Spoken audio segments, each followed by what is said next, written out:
ಇವತ್ತು ತಿಂತಿಣಿ ಬ್ರಿಡ್ಜ್ ನಮ್ಮ ಕುರುಬ ಮಠದ ಕನಕ ಪೀಠದ ವತಿಯಿಂದ ನಾವು ಕನಕ ಜಯಂತ್ಯೋತ್ಸವದ ಕಾರ್ಯಕ್ರಮವನ್ನು ಇಟ್ಕೊಂಡಿದ್ದೀವಿ. ಇದಕ್ಕೆ ಸಿದ್ದರಾಮಯ್ಯ ಸಾಹೇಬರು ಬರಬೇಕಾಗಿತ್ತು, ಬೇರೆ ಕಾರ್ಯಕ್ರಮಗಳು ಇರೋದ್ರಿಂದ ನನಗೇನೆ ಮತ್ತು ನಮ್ಮ ಡಾಕ್ಟರ್ ಯತೀಂದ್ರ ಸಿದ್ದರಾಮಯ್ಯನವರಿಗೆ ಭಾಗವಹಿಸ್ಲಿಕ್ಕೆ ಹೇಳಿದ್ದಾರೆ.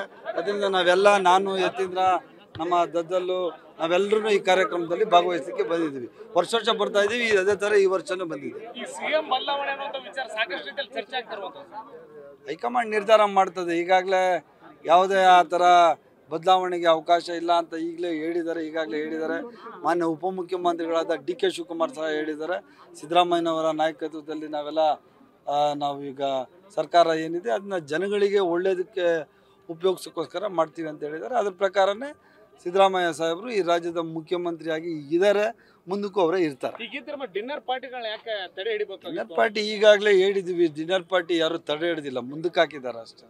ಯಾರು ತಡೆ ಹಿಡಿದಿಲ್ಲ ಅಂತ DK ಶಿವಕುಮಾರ್ ಹೇಳಿದ್ದಾರೆ, ಮುಂದಕ್ಕೆ ಹಾಕಿದ್ದೀರಿ ಅಂತ ಹೋಮ್ ಮಿನಿಸ್ಟರ್ ಹೇಳಿದ್ದಾರೆ, ಮುಂದಕ್ಕೆ ಹಾಕಿದ್ದಾರೆ. ಹೈಕಮಾಂಡ್ ಅವ್ರ ಜೊತೆಗೆ ಸೇರ್ಕೊಂಡು ಡಿನ್ನರ್ ಪಾರ್ಟಿ ಆಯೋಜನೆ ಮಾಡೋದು ಇದೇ ಇದೆ ಅಷ್ಟೇ. ಶಿವಕುಮಾರ್ ಅವರ ಹೇಳಿಕೆ ಬಗ್ಗೆ ನಿಮ್ದೇನು ಅಭಿಪ್ರಾಯ ಸರ್? ಏನು DK ಶಿವಕುಮಾರ್ ಬೇಕಾಗಿಲ್ಲ, ಸಚಿವರ ಬೆಂಬಲವು ನನಗೆ ಬೇಕಾಗಿಲ್ಲ ಅನ್ನುವಂತ ಹೇಳಿಕೆ ಬಗ್ಗೆ ಅದು ಅವರು ವೈಯಕ್ತಿಕ, ನೀವು ಅವನ್ನೇ ಕೇಳಬೇಕಾದ್ರೆ. ಸಿದ್ಧಗಂಗಾ ಬಸವರಾಜ್ ಅವರು ದಾವಣಗೆರೆಯಲ್ಲಿ ಹೇಳ್ತಾರೆ, ಸಿದ್ಧಗಂಗಾ ಬಸವರಾಜ್ ಅವರು ಶಾಸಕರು ಅವ್ರು ಹೇಳ್ತಾರೆ, ಎಲ್ಲೋ DK ಶಿವಕುಮಾರ್ ಅವರೇ ಸಿಎಂ ಆಗ್ಬೇಕಿತ್ತು, ಕೆಲವೊಂದಿಷ್ಟು ರಾಜಕೀಯ ಬದಲಾವಣೆ ಹಿನ್ನೆಲೆಯಲ್ಲಿ ಸಿದ್ದರಾಮಯ್ಯ ಅವರು ಸಿಎಂ ಆಗಿದ್ದಾರೆ. ಯಾವಾಗ ಹೇಳಿದ್ರು? ಇವತ್ತು ದಾವಣಗೆರೆಯಲ್ಲಿ ಹೇಳಿದ್ದಾರೆ. ಅವನೇ ಒಬ್ಬರೇ ಮಾಡ್ಲಿ, ಹಂಗಾರೆ ಯಾರು ಬೇಡ ಅಂತ ಬಸವರಾಜ್ ನೋಡ್ರಿ, ಅವರವರ ವೈಯಕ್ತಿಕ ಅಭಿಪ್ರಾಯ.